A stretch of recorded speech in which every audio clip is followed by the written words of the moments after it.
Udah.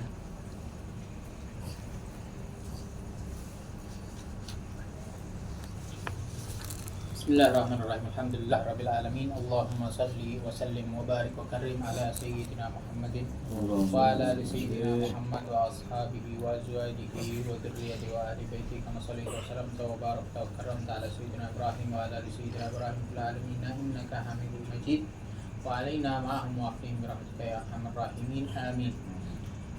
Amma ba'du. Jadi kemarin sudah bahas tentang ketuhanan, ya, bab ketuhanan, masuk bab tauhid. Yang pertama itu ketuhanan di kitab Risalatul Jami'ah. Tapi Anda pengen sederhanain lagi yang kemarin, argumen tentang ketuhanan. Jadi ini termasuk daripada sifat 20, cuman nggak semuanya disebutin gitu tentang sifat 20. Jadi yang inti-intinya aja. Kalau misalkan nanti ini karena emang dasar banget, tapi kalau misalkan kita mau bahas tentang sifat 20, habis itu nanti dalilnya masing-masing dari sifat 20, itu bisa nanti pakai kitab lain, kitab tauhid, emang khusus tauhid gitu. Jadi kalau Risalah Jami'ah kan emang kitabnya itu umum, sifatnya itu dasar agama Islam. Ada tauhidnya, ada fikihnya, ada tasawufnya. Iya, yang inti-intinya minimal orang Islam itu tahu gitu. Jadi argumen adanya ketuhanan itu kita ambilnya argumennya pakai argumen logika, yaitu biasa dinamain dengan argumen kosmologi. Jadi itu ada dua premis. Premis pertamanya itu segala sesuatu yang baru ada gitu. Jadi kadang-kadang orang salah kaprah ketika bilang, nanti kita jelasin salah kaprahnya. Segala sesuatu yang baru ada. Yang baru ada tuh ya sesuatu yang baru. Contoh misalkan kayak tembok ini ya. Tembok ini warnanya biru. Pasti kita langsung rasio kita secara secara mutlak langsung masuk di dalam akal kita, dalam gambaran kepala kita pasti ada yang ngecek gitu. Nggak mungkin yang awalnya tadi semen warnanya abu-abu tiba-tiba jadi plek langsung berubah gitu. Ya pasti ada sebabnya gitu loh. Jadi segala sesuatu yang baru ada perlu dengan sebab. Itu premis pertama. Pasti itu. Ya nggak mungkin ada sesuatu yang dari nggak ada kosong tiba-tiba ada begitu, nggak ada sebabnya sama sekali. Itu nggak mungkin, mustahil secara akal. Itu yang pertama. Premis keduanya, alam semesta itu termasuk baru ada gitu. Nah premis kedua perlu dibuktikan lagi, apakah betul alam semesta itu baru ada. Alam semesta kita dalilnya dari mana? Kita lihat dari namanya musyahadah. Musyahadah itu apa yang tampak, apa yang kelihatan. Yang terlihat alam semesta itu selalu berubah-ubah gitu. Nggak ada sesuatu, coba satu aja sebutin yang sejatinya itu nggak berubah sama sekali. Nggak ada di alam semesta yang sejatinya nggak berubah sama sekali. Pasti semuanya itu memiliki sebab sebelumnya dan memiliki sebab sebelumnya yang berubah gitu, terus berubah. Nggak pernah ada di alam semesta sesuatu yang sejatinya itu nggak berubah. Dan segala sesuatu yang berubah atau bisa berubah, ya bisa berubah, itu baru ada, pasti dulunya nggak ada gitu. Maka kesimpulannya alam semesta itu baru ada gitu ya. Jadi premis pertama, segala sesuatu yang baru ada perlu dengan sebab. Dan yang kedua, alam semesta itu juga baru ada. Maka kesimpulannya dari situ alam semesta perlu dengan sebab. Alam semesta ada perlu dengan sebab. Perlu dengan ada yang mengadakan gitu. Jadi karena segala sesuatu ada sebabnya, balik ke penyebab pertama. Penyebab pertama harus ada yang sejatinya itu ada, adanya itu tanpa sebab gitu. Karena harus ada awalnya begitu loh. Alam semesta ada sebabnya, sebelumnya ada sebabnya lagi. Harus balik ke penyebab pertama, yang penyebab pertamanya itu sejatinya ada, tidak ada permulaannya, nggak ada sebab permulaannya, dan tidak ada berubah-ubah, tidak pernah berubah sama sekali. Nah, itu semuanya masuk, itu sifatnya Allah. Masuk dari sifat kidamnya Allah. Kidam, maha terdahulu. Baqo, kekal, tidak pernah berubah, maka kekal. Ya, terus habis itu maha kuasa, karena logikanya alam semesta yang begitu rancangannya begitu bagus, begitu hebat, ya pasti Tuhannya yang menciptakan. Itu maha semesta, maha kuasa. Harus begitu dong. Sama sifatnya juga apa? Tidak terikat dengan waktu dan juga tempat. Jadi kalau ditanya di mana Allah, jawabannya nggak bisa di mana aja, di atas. Itu salah itu. Berantakan itu.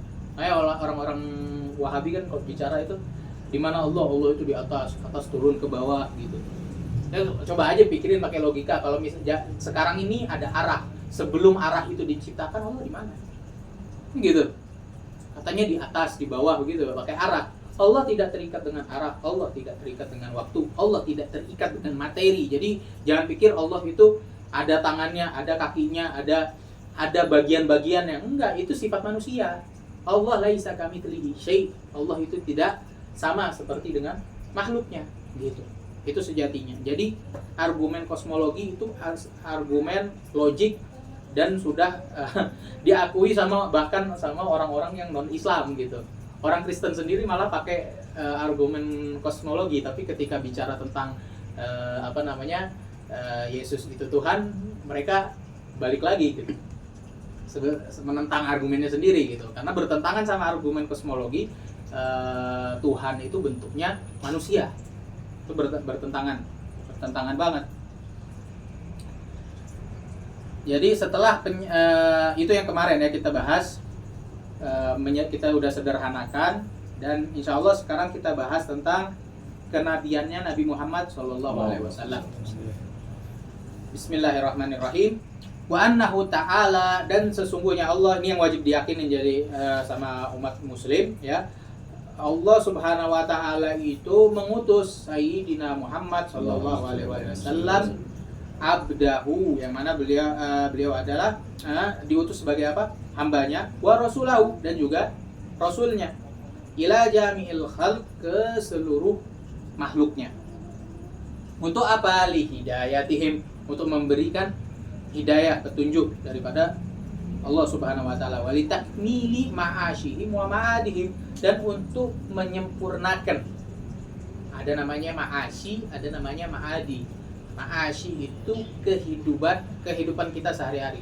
Jadi menyempurnakan pola hidup kita di dunia.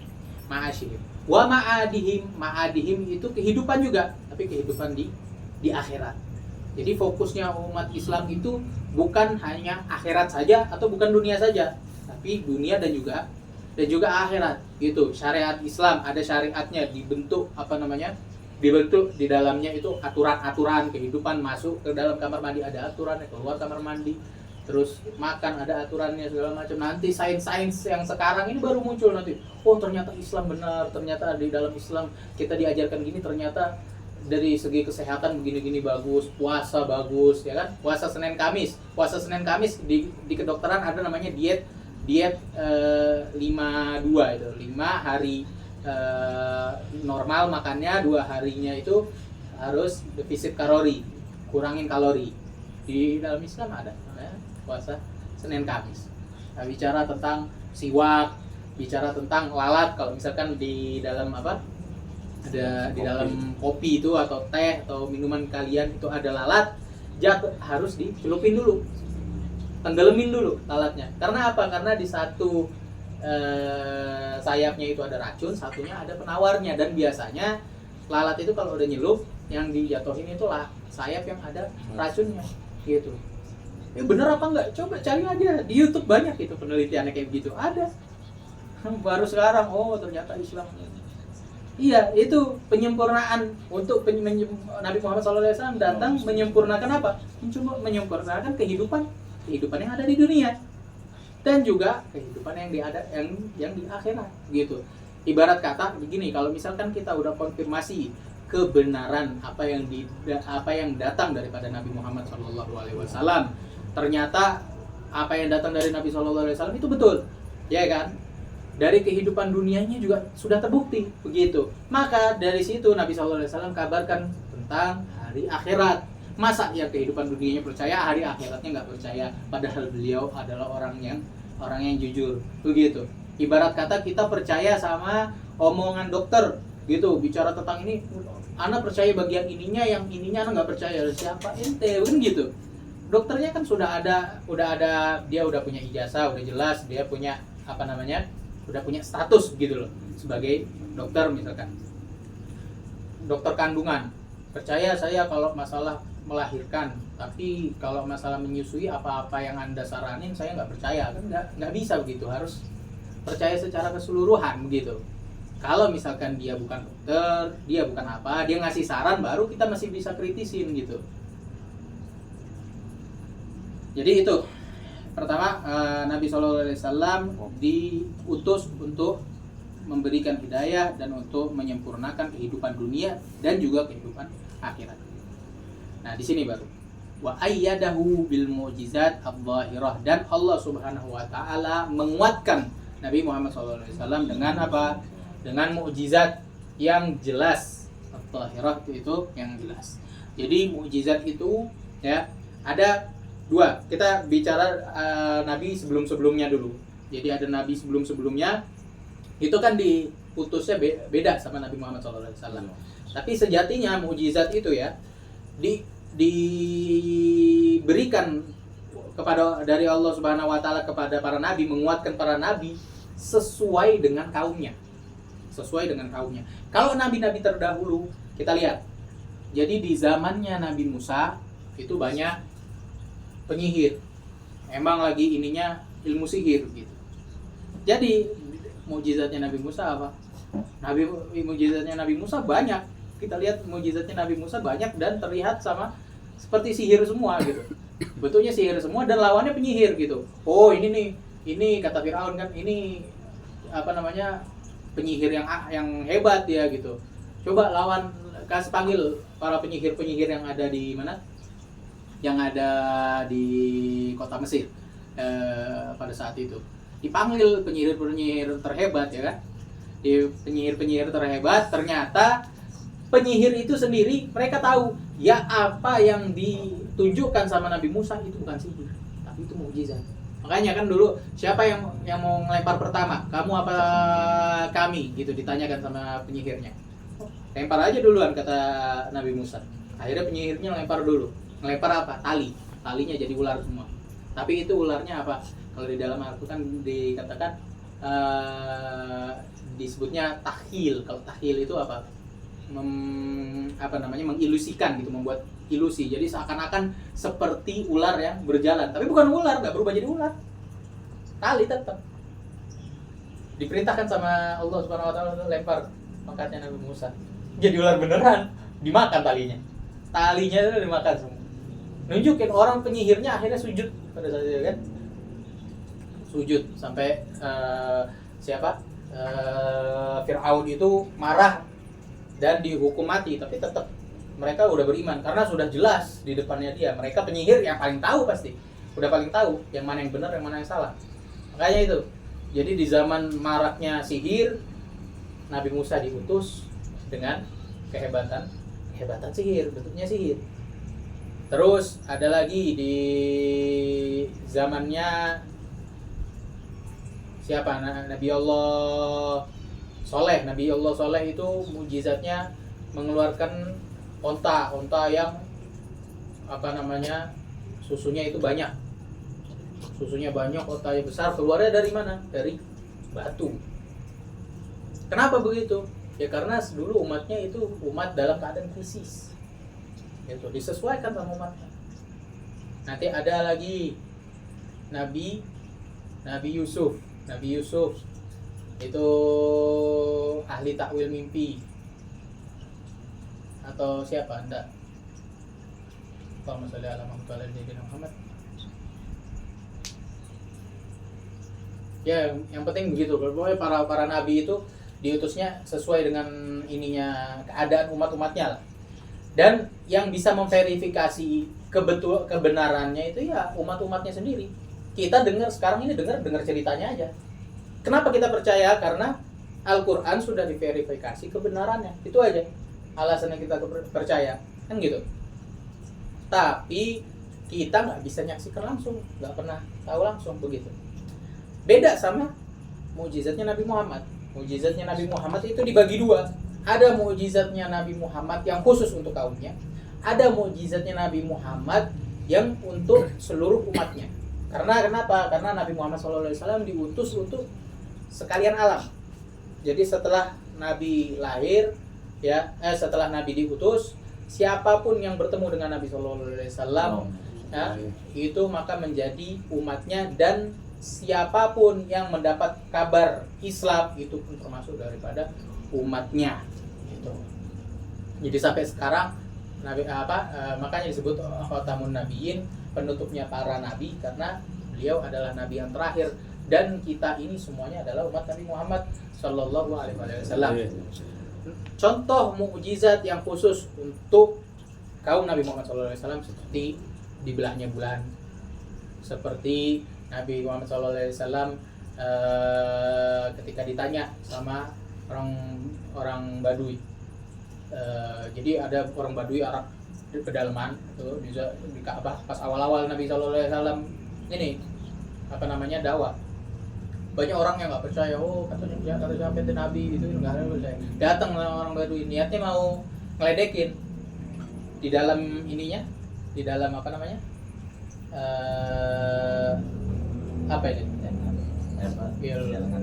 lengan baju itu, lubangnya itu di dalamnya. Kalau orang-orang Arab dulu emang naruh barang banyak yang di sini gitu, ininya agak besar. Jadi ditaruh di dalamnya itu biawak. Bukan biawak kayak di Indonesia gitu, biawak gurun gitu. Itu kalau misalkan ente beneran Nabi, coba nih suruh biawak anak ngomong gitu. Ditanya sama Nabi sallallahu alaihi wasallam. Biawak, anak siapa? Biawaknya ngomong. Kamu Rasulullah gitu. Kamu Rasulullah. Setelah itu langsung masuk Islam yang orang Baduinya itu. Orang Baduinya lebih pintar, lebih paham. Jadi gitu. Jadi mukjizat itu yang khusus untuk kaumnya. Jadi bisa sedikit sampai ke kita ceritanya, tapi kita nggak nyaksikan. Tapi karena Nabi SAW, bahkan kalau Nabi SAW itu karena diutus untuk ke seluruh alam dan sampai kita juga, maka Allah Subhanahu Wa Taala berikan mukjizat yang sifatnya itu khalidah. Khalidah itu abadi. Itu apa? Al-Quran.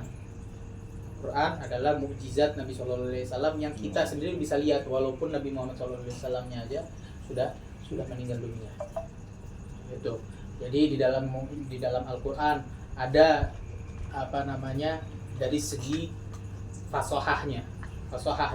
Orang-orang Arab dulu itu nggak ada yang bisa nandingin. Bahkan setiap orang yang dengar Al-Quran itu ada yang sampai sujud. Terlalu fasih, ini bukan kalam manusia, ini pasti kalamnya Tuhan. Kan orang-orang yang zaman sekarang yang malah ngomong ini Al-Quran mah cuman buatan syairan. Karena mereka nggak punya ilmunya. Tapi orang-orang zaman Nabi SAW itu, mereka itu sama bahasa itu bagus, balaghahnya itu bagus, ahli sastra semua gitu. Walaupun mereka nggak bisa nulis, nggak bisa baca, tapi ahli sastra semua, paham sama bahasanya mereka itu tinggi gitu. Jadi ketika mendengar ayat Al-Quran, tahu kalau ini bukan kalamnya makhluk gitu. Bahkan di Al-Quran sendiri berapa kali Allah Subhanahu Wa Taala itu menentang siapapun ya yang mau coba datangin satu surat, ada dalam ayat Al-Quran. Gak bisa satu surat, coba datangin 10 ayat. Coba datangin satu ayat gitu dalamnya Al-Quran. Nantang. Gak ada. Sampai sekarang kalau kita lihat dari zaman-zaman ini, apalagi kalau yang dari segi sastra ya, orang-orang Arab itu yang diakui sebagai referensi sastra itu 3 abad pertama. Di 3 abad pertama belum ada orang yang bisa mendatangkan ayat seperti Al-Quran. tantangannya berjalan itu, berjalan semua orang tahu. Nggak ada Islam. Bukti sejarah lain yang bisa dilihat, surat Al-Lahab, tabat yada Abi Lahabi wa tab. Celaka siapa? Abu Lahab itu dikatakan. Kalau misalkan itu, tahu nggak itu kapan turunnya? 10 tahun sebelum meninggalnya Abu Lahab. Jadi kalau misalkan Abu Lahab masuk Islam, udah batal itu Al-Quran. Tabat yada Abi Lahabi wa tab. Oh, nih Abu Lahab ente bakal masuk neraka tuh di dalam Al-Quran katanya. Coba kalau ente masuk Islam aja, Al-Quran jadi salah. 10 tahun masuk Islam.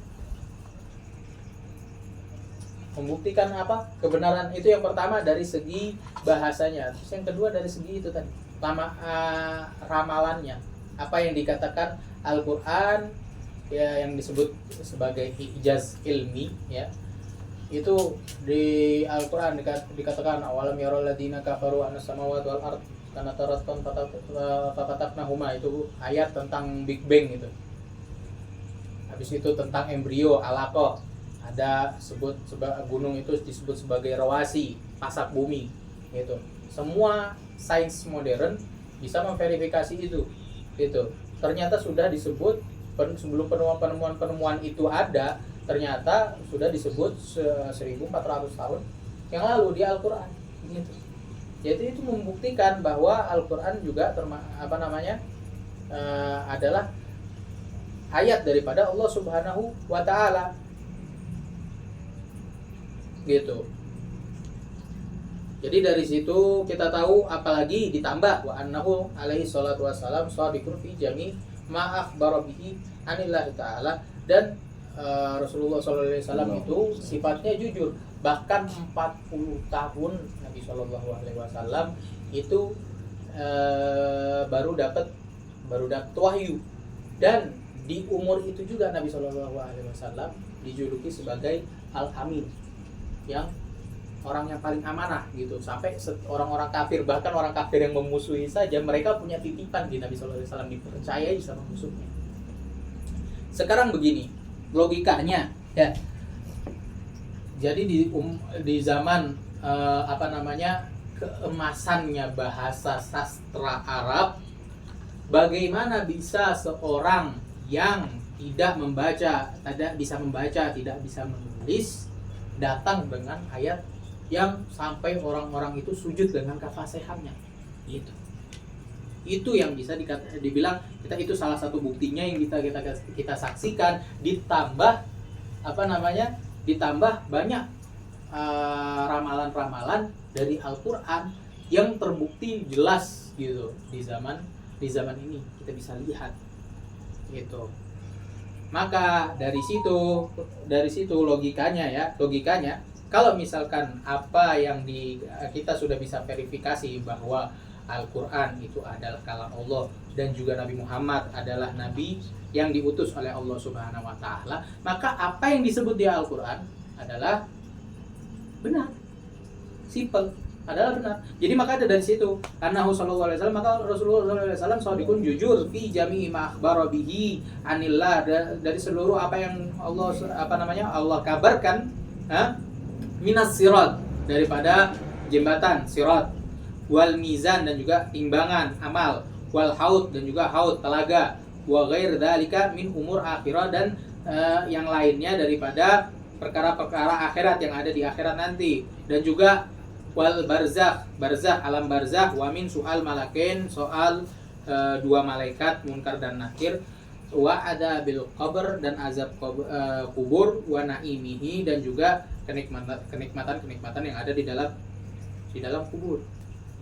Itu jadi sifatnya namanya sam'iyat itu apa yang kita bisa dengar daripada Al-Quran. Nggak perlu verifikasi lagi bukti kebenarannya, apa bukti adanya azab kubur, apa bukti logis bahwa jembatan sirat itu ada. Itu udah nggak perlu lagi. Kenapa? Karena di situ kita ngambilnya subjektif, bukan objektif lagi. Karena kita sudah bisa verifikasi Allah itu ada, Tuhan itu ada, Nabi itu betul-betul yang Nabi Muhammad adalah utusannya Allah, dan Al-Quran betul kalamnya Allah, maka dari situ apa yang disebut oleh kalam Allah tersebut Betul, Bu. Ya, betul. Gitu. Wa annal Qur'an, dan juga Al-Qur'an wa jami'a kutubillahil munzalah hak, dan bahwa kita harus meyakini bahwa Al-Qur'an dan seluruh kitab yang Allah Subhanahu wa taala turunkan itu adalah benar. Wal malaikata hak, dan juga malaikat itu benar. Wal jannata hak, dan juga surga itu benar. Wan nar hak, dan juga neraka itu benar. Wa jami'a ma ja'ana bihi sayyidina Muhammad sallallahu alaihi wasallam hak, dan seluruh apa yang datang dari baginda besar Nabi Muhammad sallallahu alaihi wasallam itu benar. Wallahu a'lam bissawab. Jadi setelahnya kita bakal masuk ke bab fikih gitu. Jadi ini kita bilang tauhid praktis, tapi penting untuk umat Islam itu tahu, minimal umat Islam itu tahu sama ilmu ini gitu. Jadi insya Allah di pengajian setelahnya kita bahas tentang fikih. Ya nggak banyak juga fikihnya, fikih ibadah ya, ada bab toharoh, sholat, zakat, sampai haji terakhir, nanti baru ditutup terakhir sama bab tasawuf. Subhanakallahumma wa bihamdika asyhadu an la ilaha illa anta astaghfiruka wa atubu ilaik. Kalau ada yang mau tanya bisa.